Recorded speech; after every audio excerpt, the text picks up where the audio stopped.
Orient bell tiles studio से आप देख रहे हैं एबीपी न्यूज। नमस्कार, एबीपी न्यूज में आप सभी का स्वागत है। दोपहर के 1 बज चुके हैं। बड़ी खबरों का समय हो चला है और अब आपको अलग अलग जगहों से बड़ी बड़ी खबरें बताते हैं। पश्चिम बंगाल से शुरुआत करते हैं। पश्चिम बंगाल के मुर्शिदाबाद में 70 सॉकेट बम मिले हैं। इन बम को मुर्शिदाबाद के कुपिला बिस्वास पाड़ा से बरामद किया गया है, जिन्हें प्लास्टिक के जार में छिपाकर बाकायदा रखा गया था। बम मिलने के बाद पुलिस ने पूरे इलाके को सील कर दिया है और तुरंत बम निरोधक दस्ते और पश्चिम बंगाल सीआईडी को सूचना भी दे दी गई। सवाल इस बात का अब उठ रहा है कि आखिर इतने बम एक इलाके में इस तरह जमीन के अंदर प्लास्टिक के जार में छिपाकर किसने रखे, क्योंकि इससे पहले हरियाणा के फरीदाबाद में 2900 किलो विस्फोटक मिला था, आप सभी को याद है, जिसके बाद दिल्ली में धमाका हुआ। यही वजह है कि मुर्शिदाबाद में मिले बम के बाद सुरक्षा एजेंसियां अब अलर्ट पर हो गई हैं।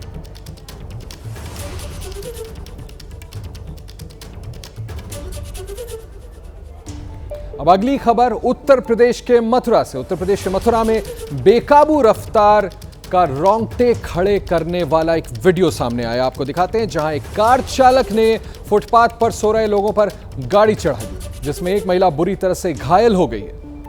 इस खौफनाक एक्सीडेंट का अब सीसीटीवी वीडियो सामने आया है, जो हम आपको दिखा रहे हैं। इसमें देखा जा सकता है कि सड़क एकदम खाली है, लेकिन तभी एक तेज रफ्तार कार आती है, फुटपाथ पर सो रहे लोगों पर चढ़ जाती है। एक्सीडेंट की आवाज इतनी तेज होती है कि फुटपाथ पर सो रहे दूसरे लोगों की नींद टूट जाती है।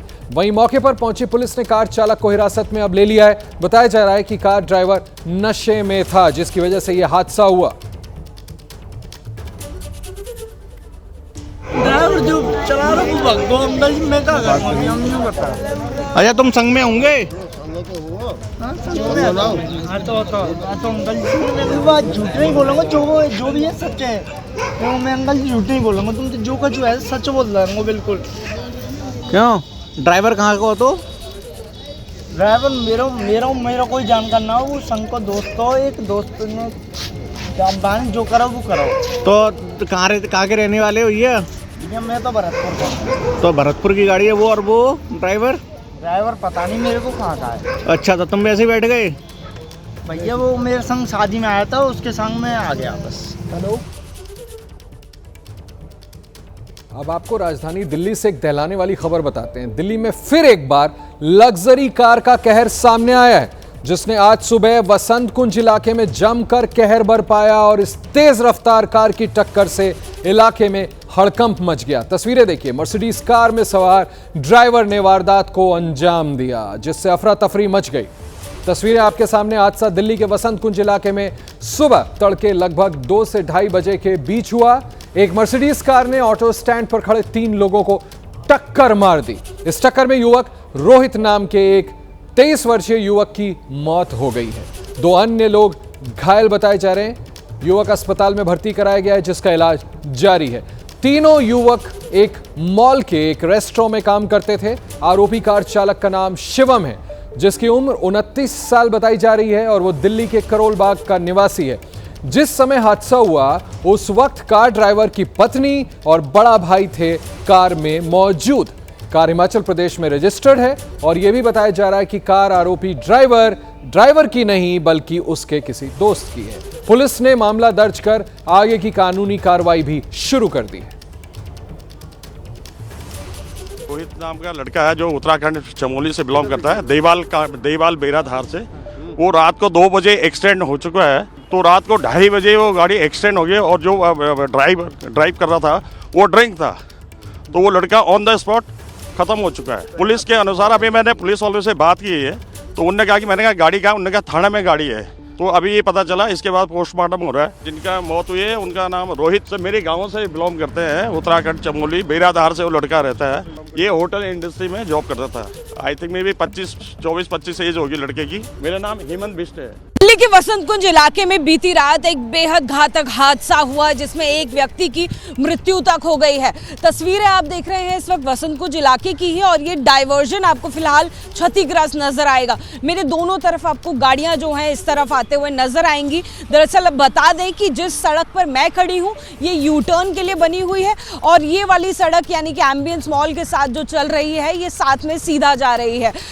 जानकारी के लिए ये भी बता दें, देखिए बीच में ये डाइवर्जन बना हुआ है और इस डाइवर्जन के जरिए इधर और उधर पहुंचते हैं लोग। कोई यू टर्न करने के लिए पहुंचता है तो कोई सीधा जाने के लिए। ये जानकारी मिली कि जो मर्सिडीज चालक है उसको ये डाइवर्जन रात के समय में नज़र नहीं आया। करीबन 2:30 बजे का वो वक्त था जब वो शादी से निकले थे और डाइवर्जन क्योंकि दिखाई नहीं दिया तो ऐसे में डाइवर्जन की शुरुआत से लेकर इस डाइवर्जन के अंत तक गाड़ी जो है यहाँ पर घिसटती हुई आई और तेज़ी से नेल्सन मंडेला के इस मार्ग पर आई। सामने आपको एम्बियंस मॉल नज़र आएगा। मॉल से कुछ लोग जो हैं वो रात को अपना काम ख़त्म करके रेस्टोरेंट से निकले थे। रोहित भी उनमें से एक था जो कि 23 साल का था, निवासी वो चमोली का है, लेकिन उसे अस्पताल ले जाया गया, गंभीर हालत में था और फिलहाल उसे मृत घोषित कर दिया गया है। बेहद ही दुर्भाग्यपूर्ण हादसा। 2 अन्य लोग भी इसमें घायल हुए हैं जिन्हें अस्पताल में भर्ती किया गया है, उनका इलाज भी जारी है। हादसा इसी यानी कि नेल्सन मंडेला रोड पर करीबन 2:30 बजे हुआ था और जैसा कि मैंने बताया कि यहाँ पर ये डाइवर्जन नज़र नहीं आया। जो जानकारी मिली है फिलहाल जो गाड़ी चला रहे थे वो अपनी पत्नी और अपने बड़े भाई के साथ मौजूद थे, शादी से वापस जा रहे थे और फिलहाल उनका मेडिकल कराया जा रहा है ये जानने और परखने के लिए कि वो गाड़ी चलाते वक्त कहीं उन्होंने शराब का सेवन तो नहीं किया था। बहुत ज़्यादा दिन नहीं बीते, आप सभी को याद होगा वित्त मंत्रालय के एक बड़े अधिकारी का इसी तरह से कार टक्कर में किस तरह उनकी मौत हुई थी। राजधानी दिल्ली में बढ़ती वारदात से साफ है कि बदमाशों के हौसले किस कदर बुलंद हैं। शादरा इलाके में 17 साल के लड़के को गोली मार दी गई है और युवक की अस्पताल ले जाते वक्त मौत हो गई। आरोपी की पहचान सीआईएसएफ के हेड कांस्टेबल के रूप में हुई है। बताया जा रहा है कि 29 नवंबर की रात शादी में मृतक की सीआईएसएफ के हेड कांस्टेबल के साथ किसी बात पर विवाद हो गया था, जिससे गुस्साए सीआईएसएफ के हेड कांस्टेबल ने गोली चला दी और युवक की मौत हो गई। शाहदरा के मानसरोवर पार्क में कल देर रात 17 साल के एक नाबालिग लड़के को गोली मारकर हत्या कर दी गई। बताया ये जा रहा है कि इसी सामुदायिक केंद्र में कल शादी का समारोह था और ये बताया जा रहा है कि इसी शादी समारोह में कुछ लोगों के साथ विवाद हुआ, जिसके विवाद के बाद एक 17 साल के नाबालिग की गोली मारकर हत्या कर दी गई है। पुलिस इस मामले में जांच कर रही है। यही फिलहाल वो क्राइम स्पॉट है जहां पर कल देर रात इस वारदात को अंजाम दिया गया। कल देर रात यहां पर खुद दिल्ली पुलिस की जो टीम है, एफएसएल की जो टीम है, वो मौके पे मौजूद थी और उसके बाद तमाम जो जांच है वो की गई। सबसे बड़ी बात ये है कि ये फिलहाल सामुदायिक केंद्र था और सामुदायिक केंद्र के बाद यही वो स्पॉट था जहां पर फिलहाल इस पूरी वारदात को अंजाम दिया गया। अब पुलिस फिलहाल जांच में लगी हुई है कि जो 17 साल का नाबालिग लड़का था उसका क्या किसी के साथ विवाद हुआ या विवाद नहीं था, पुरानी रंजिश थी जिसकी वजह से उसकी गोली मारकर हत्या की गई। सीआईएसएफ का हेड कांस्टेबल गिरफ्तार कर लिया गया है। वहीं राजधानी दिल्ली के आया नगर में भी फायरिंग से हड़कंप मच गया, जहां पर आज सुबह 6:30 बजे इलाके में अचानक ही गोलियों की तड़तड़ाहट से गूंज उठा पूरा का पूरा इलाका। वारदात फतेहपुर बेरी इलाके में हुई। तस्वीरें देखिए सामने, जहां पर मौजूद आया नगर गांव में कई राउंड फायरिंग की गई और इसमें रतनलाल नाम के व्यक्ति की गोली लगने से मौत हो गई।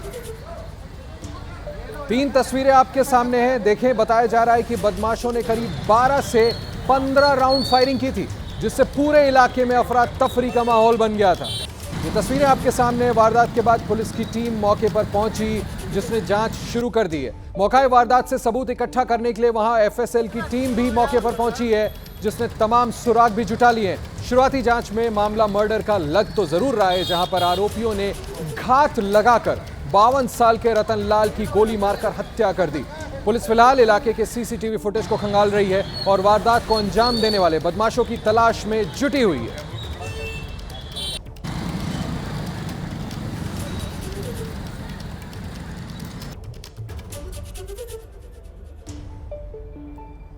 अब खबर उत्तरी मेक्सिको से। उत्तरी मेक्सिको में जहां पटाखों में हुए धमाके से एक बड़ा इलाका दहल उठा। इस हादसे में 3 लोगों की मौत हो गई, वहीं 6 लोग घायल हैं जिन्हें अस्पताल में भर्ती कराया गया है। पटाखों के धमाके के बाद इतनी भयंकर आग लगी कि आसपास के कई मकान इस आग की चपेट में आ गए, जिसकी लपेट आसमान में कई किलोमीटर से दिखाई दे रही थी। जैसे ही आग लगी, लोग अपने घरों से निकलकर बाहर आ गए। तस्वीरें देखिए, 3 तस्वीरें हम आपको दिखा रहे हैं। आग की लपटें कैसे लोग घर से बाहर निकलते, बताया जा रहा है कि न्यूवो लियोन के पेस्क्विरिया में अवैध रूप से पटाखे रखे गए थे। इन्हीं पटाखों में हुए विस्फोट से यह हादसा हुआ। इस दर्दनाक हादसे में 3 लोगों की जान चली गई है, वहीं घरों में आग लगने से करोड़ों का नुकसान हो गया। अब पुलिस मामले की जांच कर रही है।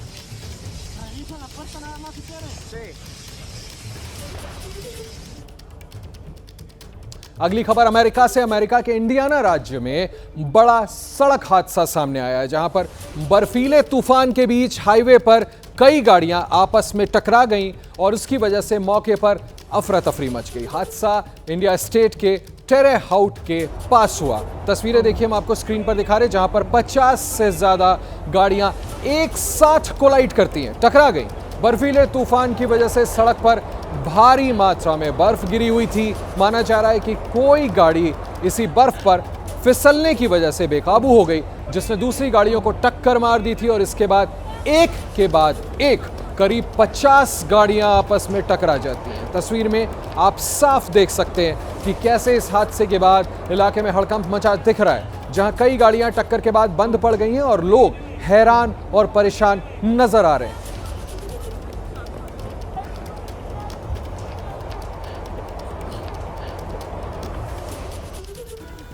अब अगली खबर आपको राजस्थान के चूरू से बताते हैं। राजस्थान के चूरू में बाईपास पर एक कार वर्कशॉप में बदमाशों ने जमकर उत्पात मचाया, जिन्होंने कार वर्कशॉप में खड़ी गाड़ियों को आग के हवाले कर दिया। तस्वीरें हम आपको दिखा रहे हैं, जिससे इलाके में अफरा तफरी मच गई। इस वारदात में बदमाशों ने 18 गाड़ियों को आग लगा दी, जो जलकर पूरी तरह से खाक हो गई। बताया जा रहा है कि देर रात बदमाशों की टोली मन्नत मोटर्स नाम के कार वर्कशॉप में दाखिल होती है, जिन्होंने पेट्रोल छिड़क कर वर्कशॉप में खड़ी कारों को आग के हवाले कर दिया। वारदात बीती रात करीब 10 बजे की है। आग को धू कर जलता देख आसपास के लोग मौके पर पहुंचे, लेकिन आग इतनी भीषण थी, इतनी भयावह थी, तस्वीरें खुद बता रही हैं कि लोग इसे बुझा ही नहीं पाए। वहीं बाद में पहुंची फायर ब्रिगेड की टीम ने आग पर काबू पाया किसी तरह से। हालांकि जब तक आग बुझाई जाती, तब तक 18 कारें जलकर पूरी तरह से खाक हो चुकी थी। वर्कशॉप में लगे सीसीटीवी में हमलावरों की तस्वीरें पूरी तरह से कैद हैं। बताया जा रहा है कि पुरानी जमीनी रंजिश की वजह से हमलावरों ने इस वारदात को अंजाम दिया, जिन्होंने 24 नवंबर की रात को भी इस वर्कशॉप में तोड़फोड़ की थी। वहीं पुलिस भी सवालों के घेरे में है, जिस पर शिकायत के बावजूद कार्रवाई नहीं करने का आरोप अब लगाया जा रहा है।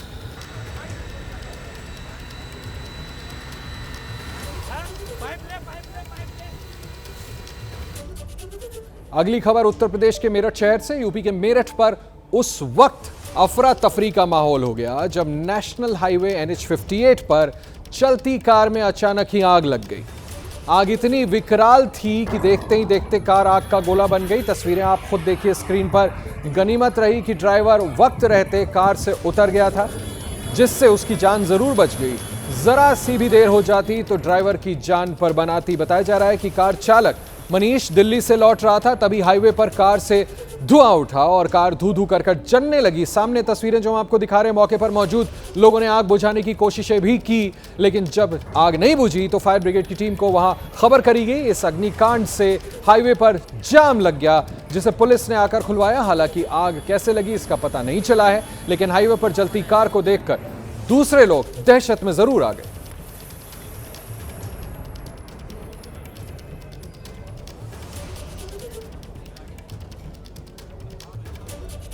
ये तस्वीरें एबीपी न्यूज के स्क्रीन पर हम आपको दिखा रहे हैं, किस तरह से आग पूरा कार जो है वो आग का गोला बन गई थी।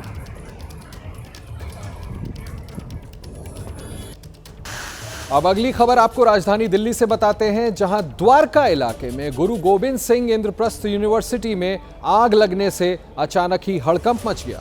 आग यूनिवर्सिटी के ऑडिटोरियम में लगी। आग को बुझाने के लिए फायर डिपार्टमेंट की 6 गाड़ियों को मौके पर बुलाया गया। और तेज लपटों को बुझाने के लिए, ये देखिए तस्वीरें हम आपको दिखा रहे हैं, फायर ब्रिगेड की 6 गाड़ियां वहां पहुंची, लेकिन अभी भी आग पर पूरी तरह काबू नहीं पाया जा सका है। ऑडिटोरियम के अंदर से लगातार धुआं उठ रहा है। गुरु गोबिंद सिंह इंद्रप्रस्थ यूनिवर्सिटी के जिस ऑडिटोरियम में आग लगी है उसे पिछले साल ही बनवाया गया था, जिसे 10 करोड़ रुपए की लागत आई थी।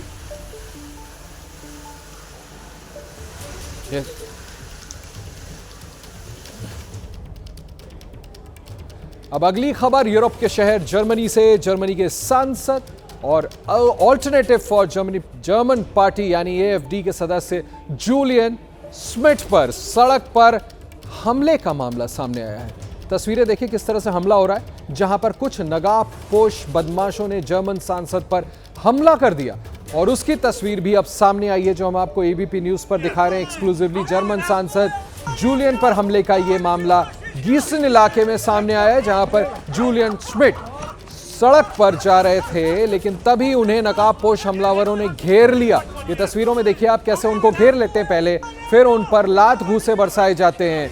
रिपोर्ट की माने तो ये जूलियन पर हमला एएफडी की नई युवा विंग बनने के विरोध में किया गया।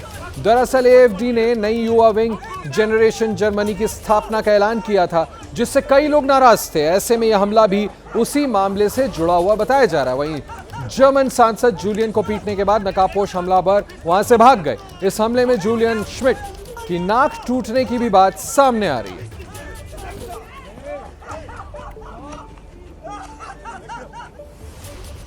अब अगली खबर तेलंगाना से बताते हैं आपको। तेलंगाना से जगतियाल में आग लगने से हड़कंप मच गया।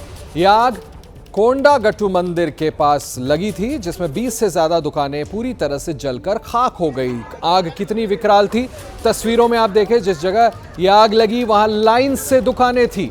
बताया जा रहा है कि शुरू में आग एक दुकान में लगी, जो देखते ही देखते बाकी दुकानों में फैल जाती है। आग की खबर मिलते ही फायर ब्रिगेड की गाड़ियां घटनास्थल पर पहुंची। घंटों की मशक्कत के बाद किसी तरह से आग पर काबू पाया गया, लेकिन दुकानों में रखा सामान पूरी तरह से जलकर राख हो गया। इन दुकानों में मंदिर आने वाले श्रद्धालुओं को स्मृति चिन्ह और खिलौने बेचे जाते थे। दमकल अधिकारियों ने बताया कि आग बुझाने में कई चुनौतियां भी आई, क्योंकि दुकानों में अधिकतर प्लास्टिक और ज्वलनशील सामान रखा था। हालांकि कैसे यह आग लगी इसका पता अभी नहीं चल पाया है। अब पहुंची पुलिस मामले की जांच में पूरी तरह से जुटी है। यह पता लगाने की कोशिश हो रही है कि आग लगी तो लगी कैसे।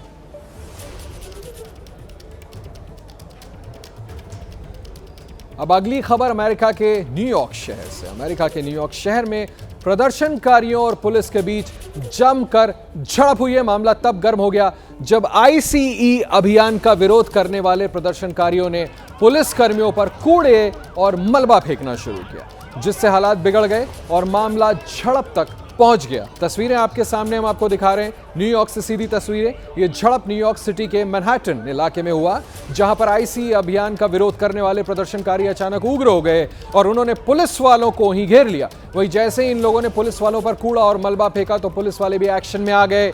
सामने दिख रहा है तस्वीरों में, जिन्होंने कई प्रदर्शनकारियों को अब हिरासत में ले लिया है। खबर है ऑस्ट्रेलिया से, जहां सिडनी में एक फैक्ट्री में भीषण आग लग गई है। तस्वीरें हम आपको दिखा रहे हैं। आग वेस्टर्न सिडनी में एक फैक्ट्री में लगी है। बताया जा रहा है कि जोरदार धमाके की आवाज भी वहां पर सुनी गई। ये देखिए तस्वीरें हम आपको दिखा रहे हैं एबीपी न्यूज पर। सीधी तस्वीरें ऑस्ट्रेलिया के शहर सिडनी से। आग की ऊंची ऊंची लपटों ने पूरे इलाके में दहशत फैला दी। आग बुझाने के लिए 200 से ज्यादा फायर ब्रिगेड कर्मी कड़ी मशक्कत कर रहे हैं आग बुझाने के लिए। तस्वीरें आपके सामने। इस दौरान केमिकल टैंक में जोरदार धमाका हुआ और उस धमाके से बिखरे मलबे की चपेट में आने से 2 फायर ब्रिगेड कर्मी घायल भी हो गए हैं। आग कैसे लगी अभी तक इसका पता नहीं लग सका है, लेकिन आग जितनी भीषण है उससे बहुत ज्यादा नुकसान हुआ है। तस्वीरें आपके सामने देखिए, आग कितनी भीषण। तस्वीरें सीधे सिडनी से। ये देखिए आपके सामने तस्वीरें जो हम आपको लगातार दिखा रहे हैं ऑस्ट्रेलिया के शहर सिडनी से। आग इतनी भीषण, 200 से ज्यादा फायर ब्रिगेड की कर्मचारियों को लगना पड़ा इस आग को बुझाने में। इसमें कुछ फायर ब्रिगेड की कर्मचारी गंभीर रूप से घायल भी बताए जा रहे हैं। आग को काबू पाने की कोशिश की जा रही है। फिर से बता दूं, सिडनी ऑस्ट्रेलिया से तस्वीरें आ रही है, भयावह तस्वीरें। किस तरह ऊंची ऊंची लपटें धू धू करके चलता हुआ यहां पर ये इमारत नजर आ रही है जहां पर इसमें आग लगी है।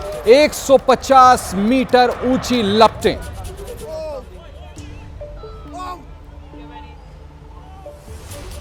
बीजेपी की प्रेस कॉन्फ्रेंस, रविशंकर प्रसाद बोल रहे हैं, सीधे उनको सुनते हैं। उस पर बड़ी बड़ी बिल्डिंग बन गई, लेकिन ये जो नई कंपनी लिया जिसमें सोनिया जी और राहुल गांधी का 76% था, वो सारी संपत्ति के भी मालिक बन बैठे, जो हजारों करोड़ की है।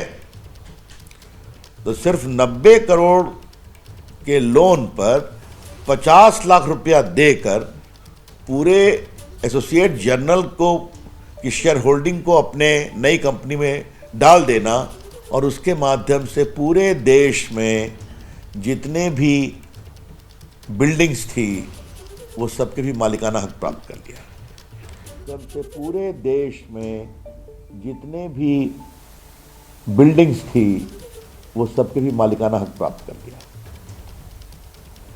जब कंप्लेंट फाइल हुआ तो ये लोग गए थे कॉशिंग के लिए, दिल्ली हाई कोर्ट ने नहीं माना, आप ट्रायल फेस करिए। सुप्रीम कोर्ट ने कहा आप ट्रायल फेस करिए। उसके बाद इनकम टैक्स ने इनके उस आवेदन को भी रिजेक्ट कर दिया कि हम चैरिटेबल ट्रस्ट हैं।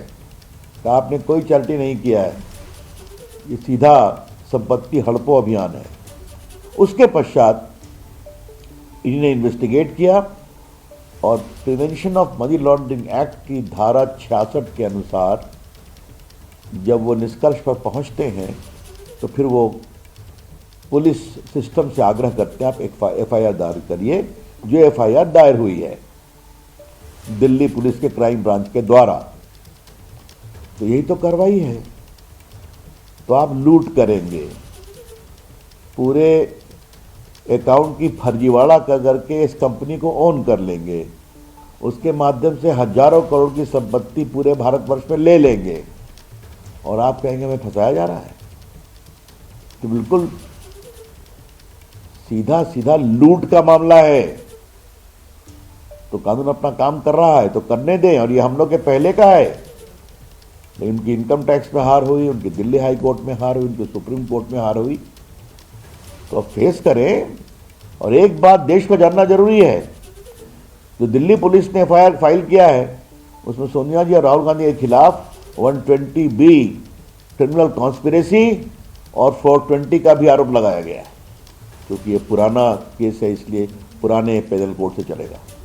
तो ये सच्चाई है।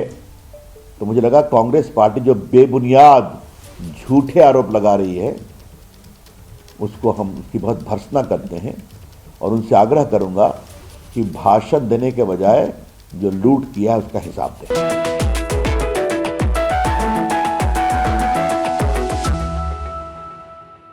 भारतीय राजनीति की गहन समझ, इतिहास का विलक्षण अध्ययन और तर्क की तीक्ष्णता, जब ये तीनों गुण किसी एक व्यक्ति में संगठित हो जाते हैं तब एक नाम जो सबसे ज्यादा उभर कर सामने आता है वो है डॉक्टर सुधांशु त्रिवेदी। शब्दों में अथाह संतुलन है, शास्त्रों सा संतुलन है और आपके तर्क को सुनकर विरोधी भी आपके मुरीद बन जाते हैं। चर्चा विद चित्रा में आज हमारे खास मेहमान हैं, बहुत बहुत स्वागत है आपका। कैसे हैं सुधांशु जी आप?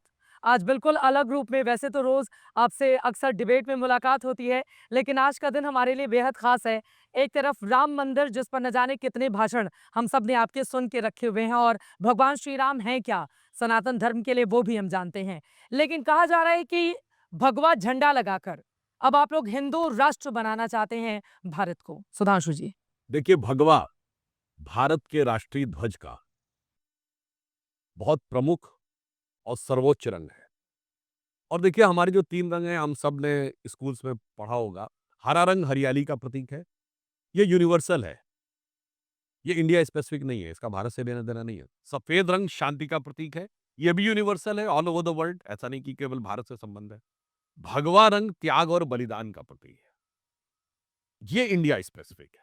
तो अगर देखें तो हमारे तिरंगे के जो तीन रंग हैं, हमारा राष्ट्रीय ध्वज जिसके आगे हम सब लोग गर्व से अनुभव करते हैं, उसमें जो विशुद्ध भारतीयता का रंग है, जिसका सिर्फ भारत से कनेक्शन है, बाहर से नहीं, वो तो भगवा रंग है। इसीलिए हमारे संविधान निर्माताओं ने भगवा लिया और भगवा को उसमें सबसे ऊपर रखा। और ये भगवा त्याग और बलिदान का प्रतीक है। किस रूप में प्रतीक है, इसको भी समझने की जरूरत होगी। ये वही रंग है जो वेदों में यज्ञ की ज्वालाओं का प्रतीक है। ये वही रंग है, जब एनर्जी मास कन्वर्जन होता है तो यही भगवा दिखाई पड़ता है फायर में। ये वही रंग है जो ऋषियों ने पहना था। ये वही रंग है जो महात्मा बुद्ध ने पहना था। सो किसी को कौन सी नकारात्मकता नजर आती है, तो भारत की ओज का प्रतीक है। हाँ। भारत के शौर्य का प्रतीक। ये हिंदू राष्ट्र का भी तो प्रतीक है ना सुधांशु जी। देखिए, जो लोग इसको कहने का प्रयास करते हैं, पहली बात, राष्ट्र ही क्या है? अगर देखा जाए तो दुनिया में जी राष्ट्र जिसे हम कहते हैं वो होता भू सांस्कृतिक राष्ट्र, और एक जिसको आप कंट्री कहते हैं वो होता जियोपॉलिटिकल कंट्री, यानी जो एक पॉलिटिकल पावर से गवर्न हो। तो भू सांस्कृतिक राष्ट्र तो सिर्फ भारत ही है। हम एक सत्ता से गवर्न नहीं होते। हम जिन सांस्कृतिक मूल्यों से गवर्न होते हैं उन्हें ना काटा जा सकता ना बांटा जा सकता। राम तो उत्तर में है, और रामेश्वर कहाँ है? राम के ईश्वर कहाँ है? धुर दक्षिण कोने में। इसीलिए मैं कहना चाहता हूं कि ये राष्ट्र इस आधार पर जुड़ा हुआ। और एक और बात कहूं कि जैसे अगर आप कहें कि हम भगवान राम की बजाय किसी अन्य देवता को मानते हैं, भगवान कृष्ण को मानते हैं। भगवान कृष्ण का शरीर कहाँ छूटा? द्वारका में। और हृदय कहाँ है? जगन्नाथपुरी में। यानी पूर्व और पश्चिम कैसे भावना से जुड़ते हैं। भगवान राम के साथ अब आप लोग कृष्ण लेकर आ रहे हैं, और अयोध्या में भी हमने देखा साधु संतों ने कह दिया कि अब यहाँ का निर्माण कार्य पूरा हुआ, अब यहाँ से सीधे मथुरा जाना है। देखिए, ये तो सत्य है हम्म कि श्री कृष्ण जन्मभूमि के ऊपर जिस ढंग से, और इवन काशी विश्वनाथ पे अन्य मंदिरों के ऊपर जिस ढंग का दुर्दांत आक्रमण हुआ, ये भारत नहीं, ये मनुष्य जाति के इतिहास में अभूतपूर्व है। और मैं कोट करना चाहता हूं, विल डूरांट ने हिस्ट्री ऑफ सिविलाइजेशन लिखी है। उसमें उन्होंने लिखा है, the Muslim conquest of India was not only one of the bloodier, उन्होंने कहा the bloodiest incidence in the human history.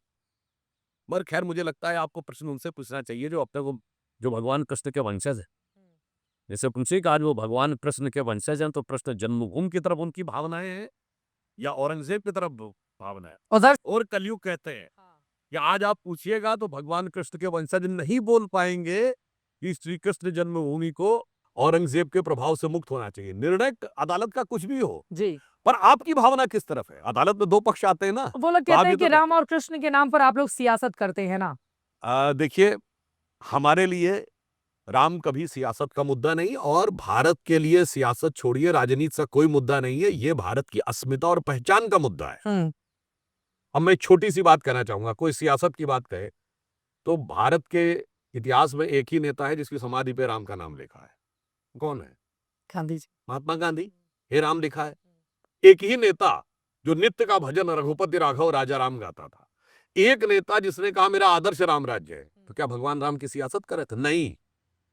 Mahatma Gandhi Bharat की अस्मिता, भारत की आत्मा को समझ रहे थे, इसलिए उन्होंने राम को आदर्श माना, राम का भजन चुना, राम का शब्द चुना। मगर भारत की आत्मा को कुचलने की सियासत जब से हुई, उन लोगों को राम में के विषय में सियासत नजर आने लगी। ठीक है, ये बातें मतलब विरोधी दलों को आप लोग बार बार समझाने की कोशिश कर रहे हैं कि जो लोग गांधी का नाम लेकर आगे बढ़ रहे हैं उनको गांधी को समझना होगा, जिन्होंने राम के नाम की धुन को अपने साथ हमेशा जोड़ा था। अब मैं आ जाती हूँ वहां पर जो भगवा झंडा लहराया गया है, उस पे सूर्य देव है, ओम है, और इसके साथ ही कोविदार वृक्ष है। अब सुधांशु जी से बेहतर कौन बता पाएगा उसका पूरा विश्लेषण। हालांकि हम सब ने, जिस दिन मैं खुद अयोध्या से आ रही हूँ, वहां पर हमने कवरेज की थी, लेकिन इन तीनों को अंकित करके क्या संदेश और संकेत दिए जाने की कोशिश की गई है? देखिए, अगर देखा जाए तो मैं कहना चाहूंगा भगवा रंग के ऊपर सूर्य, ओम और कोविदार। देखिए, अगर आप सृष्टि की बात देखें, मैं किसी को कहने में बहुत अटपटी सी लगेगी। देखिए साहब, 20वीं सेंचुरी से पहले लोग मानते थे कि मास कन्वर्ट्स इनटू मास। तो law of conservation of mass था, जिन्होंने साइंस पढ़ी होगी। जब आइंस्टीन ने एनर्जी मास कन्वर्जन की इक्वेशन दी, E=mc², तो हुआ मास एनर्जी में कन्वर्ट होता। और अब आप देखिए, सिर्फ हिंदू वैदिक धर्म ऐसा है जहां की धार्मिक प्रक्रिया में मास एनर्जी में कन्वर्ट होता है हवन, और सिर्फ हमारा ही धर्म ऐसा है जिसकी अंतिम संस्कार में भी मास एनर्जी में कन्वर्ट होता है। यानी उसको, तो वो एनर्जी मास कन्वर्जन यानी जहां से यूनिवर्स की शुरुआत होती है, अगर देखा जाए रंगों में कोई उस रंग को रिप्रेजेंट करता है तो वो भगवा है। अब आप आइए यूनिवर्स के बाद अब अपने सौरमंडल पे आ जाइए। तो इस सौरमंडल का केंद्र कौन है? इस पूरे सौरमंडल में प्राण का जो मूल आधार है वो है सूर्य, और भगवान राम स्वयं ही सूर्यवंशी थे, तो सूर्य का प्रतीक है। अब आप आइए, एनर्जी के बाद जो नेक्स्ट स्टेज आती है यूनिवर्स में वो होती है वाइब्रेशन। जैसे आप कहते हैं ना, स्ट्रिंग थ्योरी आ रही है कि ये जो भी जिनको आप पार्टिकल्स कहते हैं, ये फंडामेंटली एक वाइब्रेशन है, जिसके ऊपर एक बहुत बड़े थ्योरेटिकल फिजिक्स के प्रोफेसर हुए मिशिओ काकू, उन्होंने स्ट्रिंग थ्योरी भी दी है। खैर वो जो भी है, अब जो वाइब्रेशन है उसको अगर आप फील कर सकते हैं किसी ध्वनि में, जो शाश्वत ध्वनि है वो है ओम। इसलिए मैं कहना चाहता हूं वो जो ध्वज है वो सांगोपांग रूप में भारतीय चेतना को पूरी कॉस्मिक चेतना के साथ जोड़ने का प्रतीक है। ठीक है, कोविदार वृक्ष का भी हमने कोविदार जी। वृक्ष जो है, जब आप प्रकृति पे, धरती पे आ गए तो प्रकृति का जो सृजन शुरू हुआ, उस सृजन का प्रतीक वो कोविदार वृक्ष।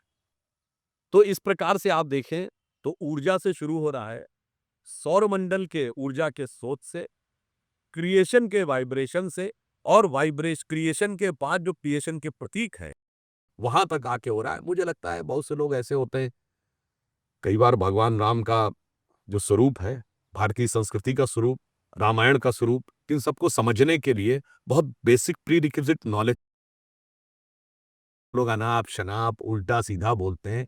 ये जानते हैं कैसे? हम अंग्रेजी का पढ़ा लिखा कोई बच्चा हो, क्लास 3rd 4th में बच्चे को सारे सेंटेंस पढ़ने आ जाएंगे, उठाए फिजिक्स की किताब, कहता मैं सारी व्याख्या कर सकता हूं। अरे जो इंग्लिश इसमें लिखी वही इंग्लिश इसमें लिखी। नहीं भाई, तुमने फिजिक्स की टर्मिनोलॉजी नहीं पढ़ी।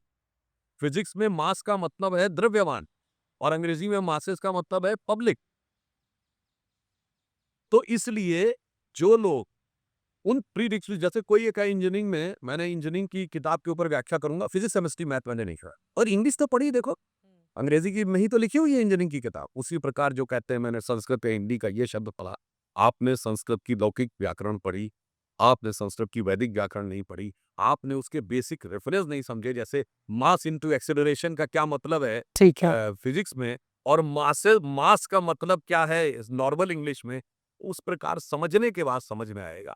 ये दुर्भाग्य है इस देश का कि आजादी के बाद स्वघोषित इस प्रकार के ज्ञानी लोग पैदा हो गए जो मैकाले की मानसिकता के वायरस से इतना ग्रसित थे।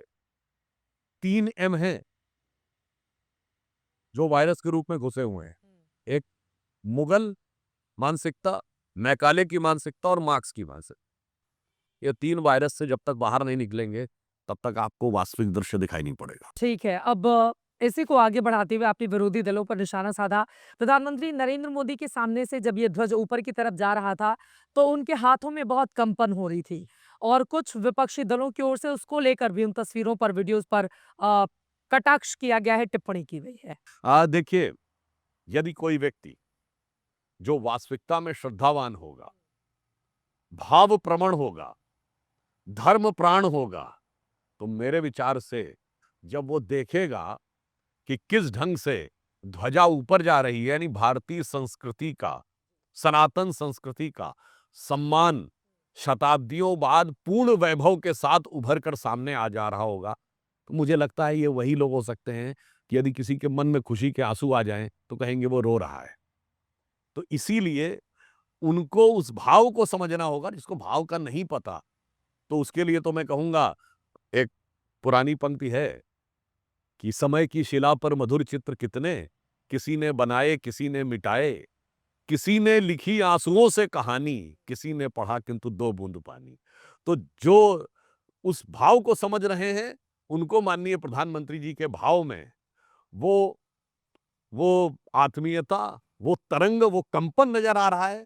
और जो भाव विहीन हैं, जिनकी राम में श्रद्धा ही नहीं है, या यूं कहें जिन पे राम की इतनी कृपा ही नहीं है कि वो समझ सकें, तो वो अपने अपने अनुसार उसका निष्कर्ष हाँ, निकाल लें। मतलब आप बताना चाहते हैं जाकी रही भावना जैसी उन्होंने उसी तरह से वो तस्वीर वैसा ही देखी देखने है। का प्रयास अब मैं आ जाती हूँ प्रधानमंत्री नरेंद्र मोदी ने जो अपना भाषण दिया था, उसमें उन्होंने बड़ा महत्वपूर्ण उनकी 2 लाइनें थी, जिसमें वो कहते हैं कि राम जब यहाँ से गए तो वो राजकुमार थे, लेकिन वनवास पूरा करके जब वो अयोध्या वापस लौटते हैं, तो वो मर्यादा पुरुषोत्तम राम कहलाते हैं। क्या है श्री राम का सनातन धर्म में या हम सब के जीवन में उनका महत्व? अपने शब्दों में सुधांशु हाँ, जी कैसे देखिए, बताना चाहेंगे? ये खास इसलिए तौर से जेन ज़ी को, जिनको जेन ज़ी के लिए समझाना मैं बहुत बताना ज़रूरी चाहता है। हूँ, देखिए, हुँ। हमारी सोच और वेस्ट की सोच में अंतर है। वेस्ट में वो राजा बड़ा माना जाता है जिसने बड़े से बड़ा इलाका जीता, जैसे अलेक्जेंडर द ग्रेट, बिल्कुल। Changez Khan the great. हमारे यहाँ वो राजा बड़ा नहीं माना जाता जिसने बड़े से बड़ा त्याग किया और जिसने हृदय की गहराइयों तक जाकर लोगों को प्रभावित किया। इसलिए हमारे यहाँ राजा राम और राजा हरिश्चंद्र आधार हैं, दोनों त्याग करने वाले। तो भगवान राम ने क्या दिखाया? मैं जेनजी वाले लोगों से भी कहता हूं, भाई साहब, पूरी दुनिया का इतिहास भरा पड़ा है कि भाई भाई को मार के गद्दी पे बैठा, बेटा बाप को मार के गद्दी पे बैठा। और मैं फिर दृढ़ता के साथ विनम्रता से कहता हूं, जो लोग भगवान राम में आस्था नहीं रखते, जो उनको भगवान नहीं मानते, जो रामायण को कल्पना मानते हैं, मैं चैलेंज करके कहता हूं, तुम एक कहानी दिखाओ ऐसी जिसमें यह कहा गया हो कि पिता के एक वचन के लिए, सिर्फ एक वचन के लिए, और जो वचन सही है गलत इसमें नहीं, पिता ने वचन दिया मेरा राज्याभिषेक होने आ रहा तो मैंने छोड़ दिया और मैं चल दिया। बिल्कुल। पहली चीज, ये उदाहरण कहीं नहीं मिलेगा, इस पे हमें गर्व होना चाहिए। अब जिस व्यक्ति को राज मिल रहा है, भरत, वो कह रहा ना ना ना ना, मैं खड़ा हूं, रख के कह रहा कोई कहानी दिखा दो ना, तुम कल्पना भी नहीं कर सकते। फैक्ट क्या है? ये सच है, और ये इतना कंट्रास्टिंग सच है तुम्हारे लिए कि तुम्हें कल्पना नजर आ। पश्चिम बंगाल में टीएमसी के एक विधायक हैं, उनकी ओर से कहा गया है 6 दिसंबर को हम बाबरी मस्जिद बनाने जा रहे हैं, उसकी नींव डालेंगे। देखिए, ये बात बिल्कुल गंभीरता वाली है।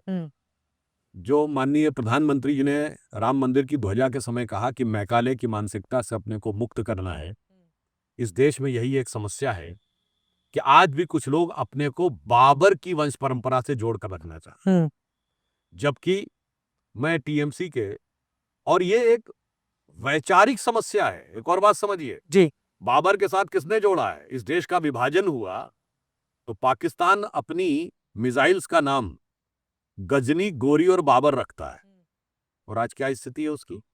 कटोरा लेके भीख मांग रहा है पूरी दुनिया में, और भारत दुनिया की इतनी बड़ी अर्थव्यवस्था बन गया।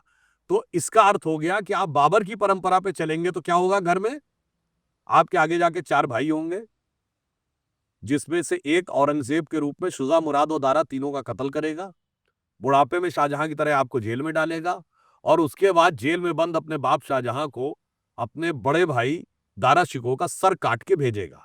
और राम की परंपरा के 4 भाई सबको पता है।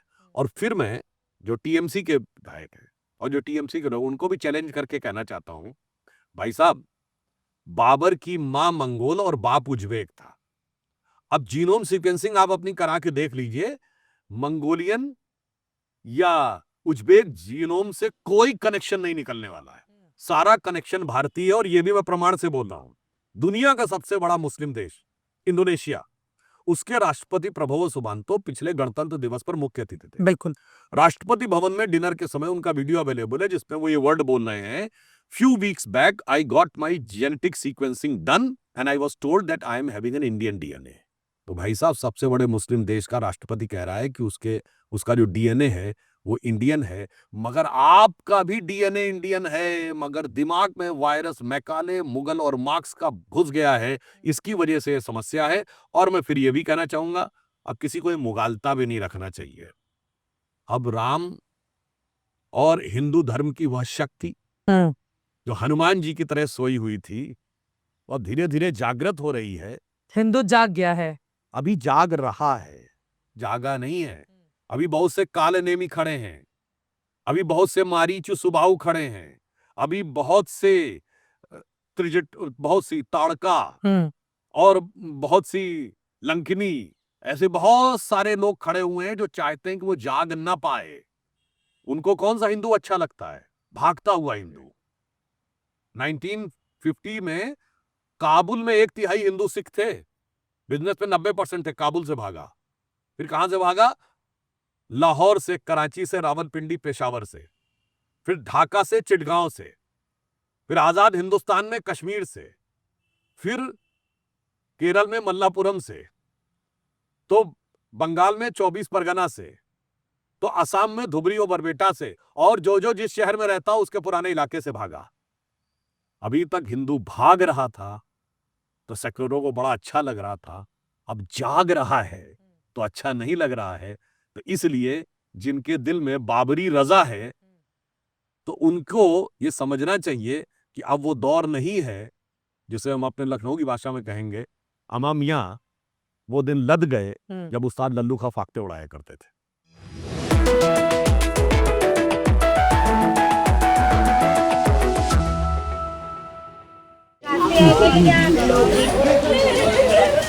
वोटर लिस्ट अभियान क्यों जा रही है जान? बहुत बड़ी काम नहीं है, काम होगा धीरे धीरे करना, तुम जो ऐसे कदम मत उठाना। काम का ज्यादा दबाव, क्या इसी वजह से तनाव? बीएलओ को दर्द देने वालों की घंटी बजाओ। चर्चा विद चित्रा को प्रेजेंटेड बाय पान बहार, पहचान कामयाबी की। पान बहार को पावर्ड बाय संस्कृति यूनिवर्सिटी, एम्पावरिंग फ्यूचर लीडर्स। संस्कृति यूनिवर्सिटी।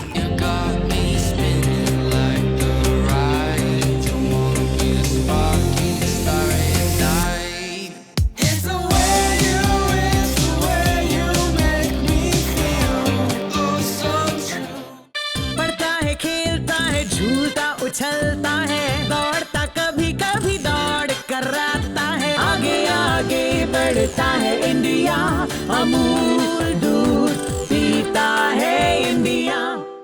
ये सिर्फ अवार्ड नहीं, ये पहचान है किच की क्वालिटी और उसके भरोसे की। किच आपको देता है best quality door handles, digital safes, locks, drawer runners जैसे अमेजिंग प्रोडक्ट्स। किच है तो बेस्ट है। भूल गए भोकाल? भूलेंगे ही ना, किंग्स शुद्ध सरसों के तेल का झांझ जो लगा है, झांझ का किंग। ब्रेक के बाद प्रेजेंटेड बाय मोंगिया स्टील, मजबूत देश का मजबूत सरिया। एबीपी न्यूज आपको रखे आगे विद गैलन सीमेंट, वादे के पक्के।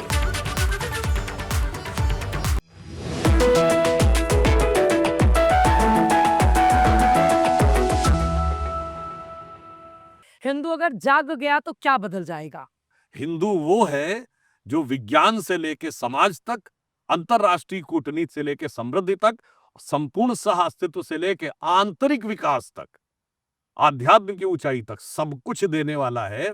इसीलिए आर्थर शोपेनहावर, जिसने उपनिषदों का जर्मन में ट्रांसलेशन किया, उसने कहा कि Upanishadic philosophy is the height of human wisdom, product of highest human wisdom. ये किसी दूसरे ने नहीं कहा। और दारा शिकोह ने उपनिषदों का अनुवाद करके कहा, यह सिर्रे अखबर है, this is words of God. ठीक है, अब वक्त हमें इतने की इजाजत देता है, लेकिन चलते चलते मुझे पता है एक शब्द को न जाने कहां कहां से आप जोड़कर लेते आएंगे। और भी बहुत सारे मुद्दे थे, लेकिन मुझे कहा जा रहा है समय खत्म हो रहा है। आप चूंकि राज्यसभा के सांसद हैं और वहां पर जो नया बुलेटिन सामने आया है उसको लेकर बवाल मचा हुआ है, उसमें जय हिंद शब्द को लेकर और इसी के साथ वंदे मातरम को लेकर कहा जा रहा है, रोका जा रहा है। ममता बनर्जी ने इस पर आपत्ति जताई है, थैंक यू नहीं बोलेंगे, थैंक्स नहीं कह सकते हैं। तो इस तरह का बुलेटिन क्यों जारी किया गया है? मुझे लगता है समय समय पर राज्यसभा में कार्रवाई को लेकर इस ढंग की चीजें आती रहती है, इसमें कोई आपत्ति क्यों? वंदे मातरम में किसी को क्या समस्या है? हाँ, लेकिन मना किया गया है ना।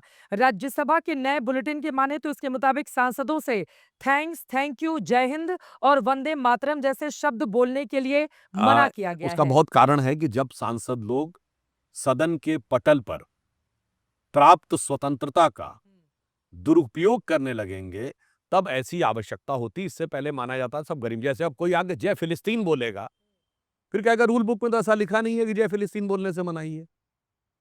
तो इसलिए फिर ये इस तरह की गाइडलाइंस की आवश्यकता पड़ सकती। ठीक है, चलिए बहुत धन्यवाद। वक्त हमें इतने की इजाजत देता है, बहुत अच्छा लगा। सुधांशु त्रिवेदी जी को जब भी सुनिए, आपके पास वक्त कम होगा, लेकिन यकीनन ईश्वर की आपके ऊपर भी विशेष कृपा है कि हर विषयों की जानकारी आप रखते हैं और जनता को, जिन लोगों ने चर्चा विद चित्रा का जो अभी हिस्सा बने होंगे, उनको भी बहुत मजा आया होगा। बहुत धन्यवाद एबीपी न्यूज से जुड़ने के लिए। देश और दुनिया की तमाम खबरों के लिए आप देखते रहिए एबीपी न्यूज।